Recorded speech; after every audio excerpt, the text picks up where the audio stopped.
Welcome to Patriots 4th and 2, the official podcast of PatsFans.com.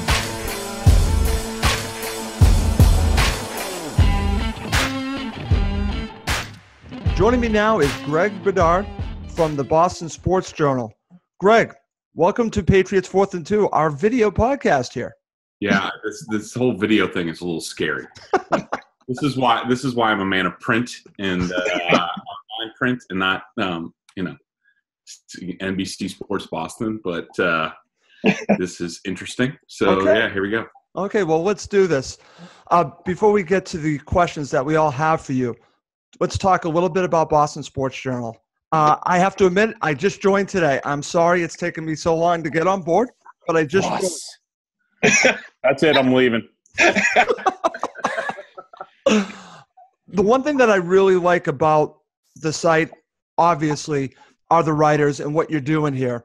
And what I think makes your site different than, say, competitors is that it's locally based, it's locally owned, and I think that gives you an edge. So let's talk a little bit about the Boston Sports Journal, and then we'll ask you your Patriot questions. Yeah, I mean, look, the whole genesis of this, you know, I didn't start this business. Actually, I didn't want to start a business, but I didn't start this business to get rich or have any big aspirations. Like it's basically as simple as this. I got laid off from Sports Illustrated. You know, after a 4-year mistake, I never should have left the Globe. I should have stayed where I was. And I sort of looked at, you know, where things were going in terms of media. And I think Fox Sports was laying people off. ESPN was laying people off. I mean, I didn't see a chair for myself at the end of the day. The Globe and the Herald wanted to hire me, but, you know, they couldn't hire me, and they, you know, they weren't allowed to hire anybody. And so, you know, I didn't really have any other options. And so I saw a model. Some of my Twitter followers turned me on to the model in Pittsburgh that DK Pittsburgh Sports was doing. I looked at it and I said, there's no reason why that can't work here in Boston. And you know, there were other writers who were out of work that I thought we could band together and do a good job. And I think we have done a good job. And, you know, yes, there's competition and things like that. But, you know, like you said, this is a Boston-based business. This is a business that we started from scratch. We have taken no investment money. I mean, I put some money in myself to get us off the ground, but we've been self-sustaining. We should continue to be. There's no venture capital money in this. You know, we don't have the Cleveland Cavaliers owner backing us or people from New York. Like, this is all about Boston. It always has been. Like, you know, it's the people who work there, the people that support us. You know, we're not going anywhere. I mean, basically the idea was we're just going to stay small. And as we can expand, we will. Because if you do that, there's a less chance of people losing their jobs. And that was my number one goal, because I have guys with families who work for me, and I don't want them to go through what I went through. And so the plan is stay small. We're going to announce some things this week where we are expanding a little bit strategically. But, you know, look, if people want to give their money to, you know, some guys in Silicon Valley and venture capitalists elsewhere, and they like their product and they like 20 billion writers covering things, they're more than entitled to.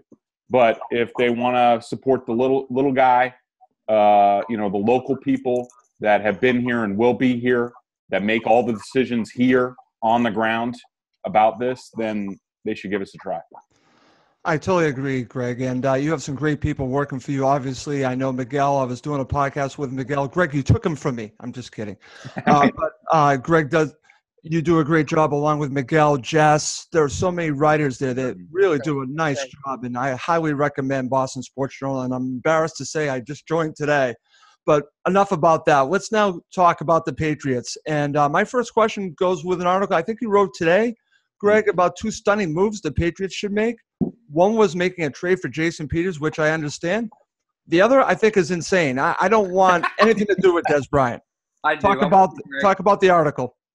Yeah, I mean, look, basically the genesis of it was I had totally forgotten this till one of my BSJ member chats where somebody I think, asked me about Jason Peters or, some sort of trades. And I had forgotten that when I was at the league meetings, I talked to Howie Roseman, the Eagles GM, about Jason Peters because, you don't have to be an idiot to, or maybe you are an idiot if I just look at depth charts and I see left tackle for the Patriots. And I look around the league and I see who might be expendable. I got to tell you, no wonder Nate Soldier got $15 million or $21 million in his first year. It is brutal out there for left tackles. But the only real logical place that you look is Philadelphia. They won a Super Bowl with Vitae playing a second-year guy playing left tackle. Jason Peters got hurt. He was probably the best left tackle in football when he got hurt last year. Yes, he's 36. And it just made sense to me, especially you consider Howie and Bill have traded a lot. Both teams love to trade. Now, Howie told me he's not trading them. He has said that before, and he often holds his cards. He'll say that until people get desperate and it ups the ante to what he's going to get in return, similar to the Sam Bradford thing a couple of years ago. I think it just makes way too much sense, Jason Peters. And, the thing is, can you get him for a second-round pick, maybe the late second or third? I don't know. Howie usually wants to drive a hard bargain. There's also, I don't know where Bill is and Gronk are. That makes even more sense because they're basically the same cost. They are both all pros. But I don't know. I mean, maybe from what I could tell, the Patriots want Gronk on the field, and that's fine. Sure. But you never know. As far as Dez, look, he's probably going to become available. And Russ, I've been there. I remember when he came out of Oklahoma State, I think I wrote, I want nothing to do with this guy. Like, he is just a bad dude. And there were all sorts of stuff that you heard from scouts and people like that at Oklahoma State. But the thing is, what the Cowboys recognized, what a lot of other people didn't, is that this guy at his heart, he loves football. I mean, he practices hard. He loves the game. I think he still has a lot left. I think last year he was a bit of a victim of circumstance. And I got to tell you, the picture that I put in my article of Dez leaping up in the end zone, that wasn't an accident. I picked that picture on purpose because the Patriots have nobody who can do that. And I think that whether Gronk's here or not, I think Dez gives you a motivated Dez on a one-year deal because he's going to get released probably because his salary cap is so high. I think it makes too much sense. I know you're worried about. Trust me, the guys who play with him and Romo, nobody says a bad word about Dez. Yes, he's a bit of a circus off the field, and there's some stuff there. But I think for 1 year, the Patriots can manage that. Okay, fair enough. Steve, over to you. Question for Greg. Greg, real quick. If the Patriots don't move up in the draft and they keep their number 23 pick and you have a guy like Rashaan Evans that's still out there or one of these quarterbacks like Lamar Jackson, what do you think the Patriots are going to do with that? Good question. I think Bill normally likes to hit in the first round no matter where he is. He likes to just about bat 1,000. Like he wants the guy that's no doubt, he's going to be here for X amount of years. So if he continues along that path, I tend to think, we're looking at more of a offensive tackle, linebacker type draft in the first round. I mean, I just think that falls more in line with Belichick. I mean, I like Colton Miller, the UCLA tackle. I like Evans. I think that's Chris Price wrote a story yesterday talking to Phil Savage, who used to work for Bill, who's down in Alabama, and he was raving about Rashaan Evans, about the multiple positions. Just when Phil was talking, I was just thinking, this sounds a lot like Hightower when he came out of Alabama. I mean, he's not as big, not as physical, but a little bit different package. He just flies around the field. I just love the way he plays. They need one of those guys, big time, on that second level who just flies and might actually know where he's going and he plays. So I'm all in favor of that. Steve and I did a mock draft this morning, and we both had Evans going 23. I'm not sure they might have to move up. I'm worried about the couple of picks before 23. They might have to move up. Maybe they can flip with the Chargers or something and recoup that pick by moving back from 31 or something if they want to really go get him. But to me, that's the guy for them in the first round. Yeah, that does make a lot of sense. And, I hope for their sake that the board goes that way. But, I mean, I like the way you guys are thinking because, I think you guys see what I see and a lot of people see is this, they just need to get a little bit more athletic. I think Bill he probably looked at this defense in the offseason and said, I remember having a conversation with Eric DeCosta of the Ravens that one year when Billick got fired. And I think it was Ozzie or Eric DeCosta. Both of them said, we have gotten old and slow overnight. And I think the Patriots are trending in that direction. I think but then they're not far away from switching it. But you just gotta. They definitely need some guys who can fly and be athletes on that second level. And I don't think they're far away from being just fine on defense. Greg, on this topic of talking about the defense, and the guys are talking great about linebacker, a position of need. You wrote an interesting article that fascinates me because it's something we talk a great deal on Patriots 4th and 2 about. And that's the philosophy of the Patriots defense, the read and react defense. And many fans want the skill set. And I'm going to call it skill set because it sickens me. It drives me crazy to hear the Patriots need a pass rusher. What position is it? Defensive end? Linebacker? It's a skill set. But the problem is with this skill set, you have to do everything else within the parameters of the Patriots defense. So I'll use an example of a player we've talked about, Harold Landry. I believe Mike Giardi had him at the top of his mock draft for the Patriots. He's not a fit, Greg. So let's talk about the Patriots defense and the defensive philosophy and what the fans think, because fans, and I'll be the first to say I want them to be more aggressive. It's a passive style of defense, but it works. Yeah, it's probably the number one question, since I've been covering the team, that I get is why can't we just rush the passer and why can't we do? And I understand it. I understand it's cool to get 3 and outs. It's cool to be dominating on defense. But with everything, Bill has the long play in mind, and in his number. And I've always known this and written this about his defense. How that edge player, those edge players have to do so many different things that. Right. Like we talked about, when Chandler Jones got traded to Arizona, anybody who knew anything about the Patriots defense is well, he's going to have much better stats in Arizona. Exactly. Because they don't care. They can just pin his ears back and go after the quarterback. Whereas here, you got to get the tight end or you got to check where the running back is and you got to delay a couple times. That's just the way that it is. I understand the frustration, but that's, finally, I asked somebody who has worked for the Patriots before. I said, "Can you just give it to me straight? Why don't they go after a kick-ass pass rusher on the outside? Just one guy."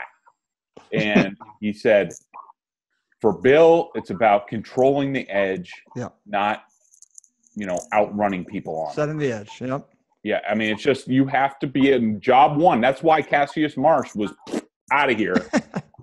5 weeks into the season after they traded for him, because you watch the games and he was just terrible on the edge. And I was ready to drive him to Logan after the San Diego game. Yes, Melvin Gordon run off right tackle just broke my heart. Yeah, I feel you. And it's just that's Bill's philosophy. It's not sexy or anything like that. But I mean, look, people want to make the leap to the Super Bowl. We couldn't get off the field. It's the philosophy. No, it's just personnel. They need to get better at personnel. They need Derek Rivers on the field. Right. They need Adrian Claiborne out there right now. They need Dante Hightower. They need these people. As soon as the scheme works. I mean, I do have issues with the scheme at times, but that's not the problem. They just need better personnel, and they'll get there.